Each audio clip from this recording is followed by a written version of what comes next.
বন্ধুরা, মুখ্যমন্ত্রী শুভেন্দু অধিকারী আজকে ফের দুজন আধিকারিককে সাসপেন্ড করেছেন।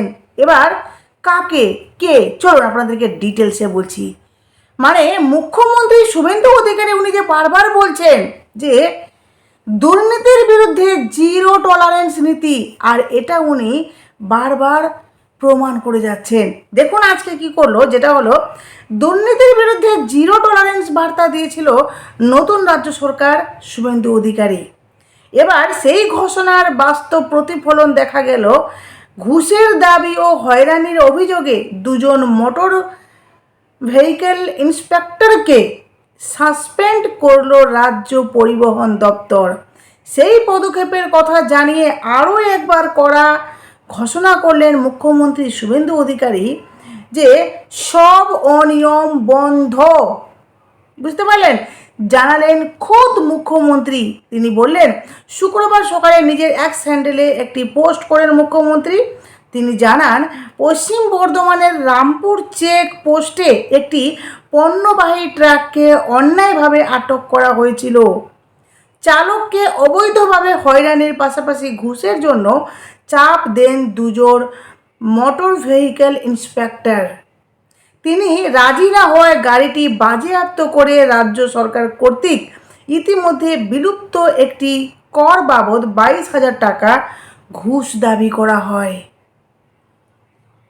বিষয়টি মুখ্যমন্ত্রীর নজরে আসতেই কড়া পদক্ষেপ নেয় পরিবহন দপ্তর। পশ্চিমবঙ্গ সার্ভিসেস শ্রেণীবিন্যাস ও নিয়ন্ত্রণ ও অ্যাপিল বিধি 1971 বিধি 7 আওতায় অভিযুক্ত দুই আধিকারিককে অবিলম্বে সাসপেন্ড করা হয়। সেই সঙ্গে পুঙ্খানুপুঙ্খ ফৌজদারি তদন্ত ও প্রয়োজনীয় আইনি ব্যবস্থার জন্য অভিযোগগুলি দুর্নীতি দমন ব্যুরো এই দুর্নীতি দমন তথ্যগুলো এসিবিতে পাঠানো হয়েছে।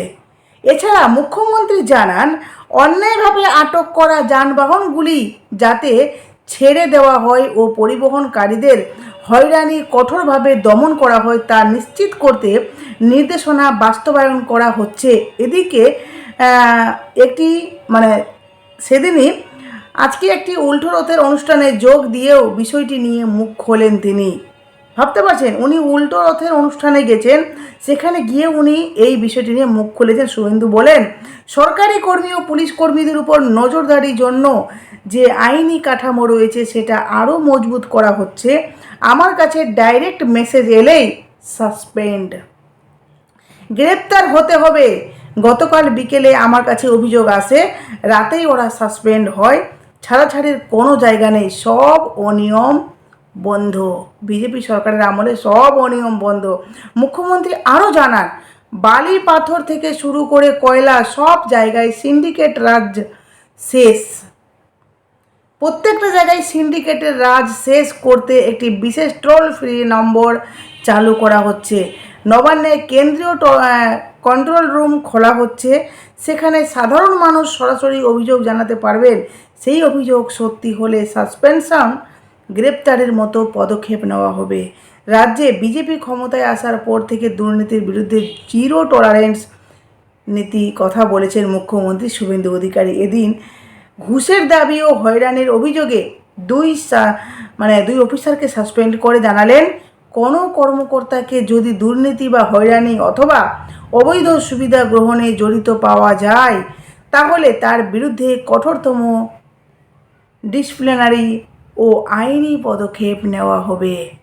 সাফ মুখ্যমন্ত্রী শুভেন্দু অধিকারী জানিয়ে দিয়েছেন যে কোনো রকমের কোনো মার্জনা করা হবে না, ডাইরেক্ট অ্যাকশান। ডাইরেক্ট অ্যাকশান যেটা বলেছেন। এমনকি আপনারা জানেন যে নিট নিয়ে যেটা কলকাতায় প্রতিবাদ চলছে, সেখানে দেখুন মোদি এবার একটি মারাত্মক বার্তা দিলেন, যেখানে উনি পরিষ্কার বলেছেন, প্রধানমন্ত্রী নরেন্দ্র মোদীর ঘোষণার পরে শুক্রবার সেই সংক্রান্ত খসড়া বিলে অনুমোদন দিল কেন্দ্রীয় মন্ত্রিসভা। আগামী সপ্তাহে সংসদে পেশ করা হতে পারে সেই বিল। নিট কেলেঙ্কারির পরে প্রশ্ন ফাঁস নিয়ে কড়া পদক্ষেপ করতে চলেছে নরেন্দ্র মোদী সরকার।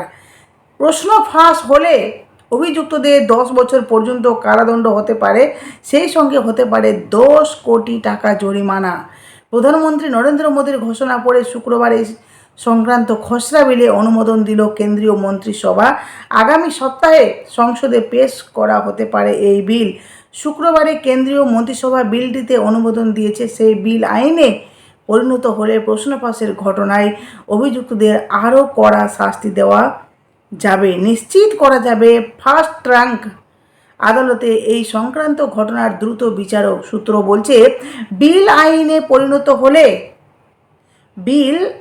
পরিণত হলে প্রশ্ন ফাঁস কাণ্ডে দোষীদের 10 বছর পর্যন্ত কারাদণ্ড হতে পারে, সাথে 10 কোটি টাকা জরিমানাও করা হতে পারে। বৃহস্পতিবার রাতে মোদি ভিডিও বার্তায় জানান, ফার্স্ট ট্র্যাক আদালত গঠন করে নিট কাণ্ডের অপরাধীদের কঠোর শাস্তি দেওয়ার জন্য খসড়া বিল তৈরি করছে সরকার। শুক্রবার এই বিষয়ে মন্ত্রিসভায় আলোচনা হবে। দোষীদের দৃষ্টান্তমূলক শাস্তির ব্যবস্থা করতে আগামী সপ্তাহে সেই বিল সংসদে পাস করানোর চেষ্টা করা হবে বলেও জানান তিনি। বৃহস্পতিবার রাতে দুটা মিনিট মানে এই মোদি বৃহস্পতিবার রাতে 2:55 একটি ভিডিও বার্তায় উনি বলেন, প্রশ্ন ফাঁস কোনো সাধারণ বিষয় নয়। লক্ষ লক্ষ পরীক্ষার্থী এবং তাদের অভিভাবকের জন্য যন্ত্রণাদায়ক। তিনি জানান, এই কেলেঙ্কারির বিরুদ্ধে 2.5 মাসে সরকারের তরফে অনেক পদক্ষেপ করা হয়েছে। দোষীদের গ্রেপ্তার করে সংশোধনাগারে পাঠানো হয়েছে। তার বক্তব্য, শিক্ষার্থীদের যাতে 1 বছর নষ্ট না হয় তাই দ্বিতীয়বার পরীক্ষার ব্যবস্থাও আমরা করেছি। মোদির এই আশ্বাসের পরে অনশন প্রত্যাহার করে নেন গুরুগ্রামের একটি হাসপাতালে চিকিৎসাধীন সমাজ সৈনিক সোনম ওয়াংচুক। নিট কেলেঙ্কারির প্রতিবাদে অনশন করেছিলেন তিনি। নিট কেলেঙ্কারির প্রতিবাদে দিল্লির যন্তর মন্তরে আন্দোলন করেছে ককরোচ জনতা পার্টি সিজেপি। তাদের 3 দফা দাবির মধ্যে অন্যতম, দেশের শিক্ষামন্ত্রী পদ থেকে ইস্তফা দিতে হবে ধর্মেন্দ্র প্রধানকে। ডাক্তারের প্রবেশিকা নিটে কেলেঙ্কারির কারণে গত মে মাস থেকে আত্মঘাতী হয়েছে কয়েকজন পরীক্ষার্থী। তাদের পরিবারকে 1 কোটি টাকা আর্থিক সাহায্য দিতে হবে বলে তাদের দাবি।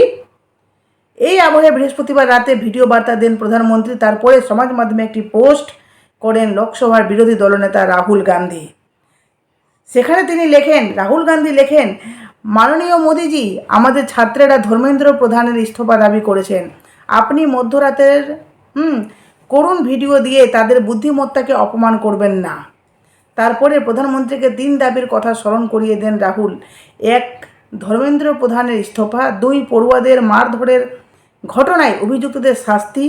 3, পড়ুয়াদের কাছে ক্ষমা প্রার্থনা। মোদিকে নিশানা করেন কংগ্রেস সভাপতি তথা রাজ্যসভার বিরোধী দলনেতা মল্লিকার্জুন খড়গেও। তার কটাক্ষ তিনি কটাক্ষ করে বলেছেন, একপক্ষিকভাবে মনের কথা না বলে লোকসভার অধিবেশনে যোগ দিয়ে নিজের বক্তব্য তুলে ধরুন প্রধানমন্ত্রী। নিট কাণ্ড নিয়ে শুক্রবার সরগরম ছিল সংসদ। দফায় দফায় অধিবেশন মুলতুবি হয়ে যায় সংসদের 2 কক্ষেই। পরে সারা দিনের জন্য লোকসভা এবং রাজ্যসভার অধিবেশনে মুলতুবি করে দেওয়া হয়। সংসদ চত্বরে কেন্দ্রীয় শিক্ষামন্ত্রী ধর্মেন্দ্র প্রধানের ইস্তফার দাবিতে বিভিন্ন সেখানে বলা হয়েছে ইস্তফার দাবিতে বিক্ষোভ দেখান বিরোধী সংসদেরা। লোকসভার ভিতরেও ধর্মেন্দ্র ইস্তফার দাবিতে স্লোগান দেন তারা। এই আবহে শুক্রবার প্রশ্নপত্র ফাঁস রুখতে দোষীদের কড়া শাস্তির ব্যবস্থা করে যে বিল আনা হলো তাতে অনুমোদন দিল কেন্দ্রীয় মন্ত্রিসভা। উল্লেখ্য, 2 বছর আগে নিটের প্রশ্ন ফাঁসের তদন্তের দায়িত্ব দেওয়া হয়েছিল সিবিআইকে। সিবিআই সূত্রের খবর, ওই তদন্তে এখনকার পর্যন্ত পাটনার সিবিআই আদালত 5টি চার্জশিট দাখিল করা হয়েছে। অভিযুক্তের সংখ্যা 45, কিন্তু 2 বছর কেটে গেলেও একজনকে দোষী সাব্যস্ত করা হয়নি।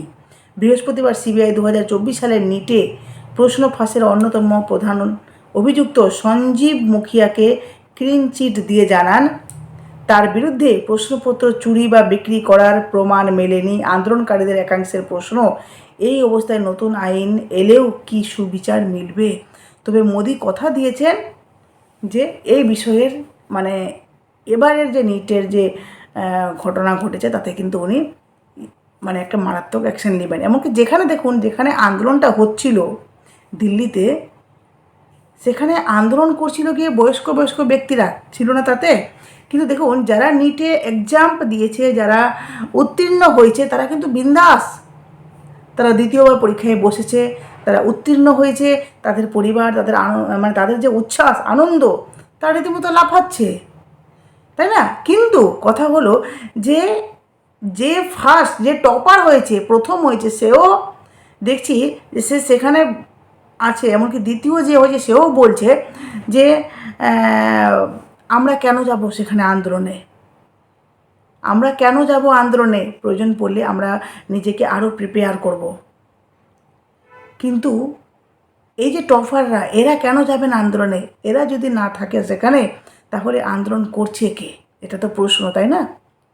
তো এই যে সমস্ত মানে চারিদিকের বিরোধীরা এবার মোদির বিরুদ্ধে দাঁড়িয়ে গেছে, কোথাও না কোথাও মনে হচ্ছে মোদি সৎ পথেই চলছে। তো যাই হোক, আপনাদের অবশ্যই মূল্যবান মতামত কমেন্ট বক্সে দেবেন। টাটা।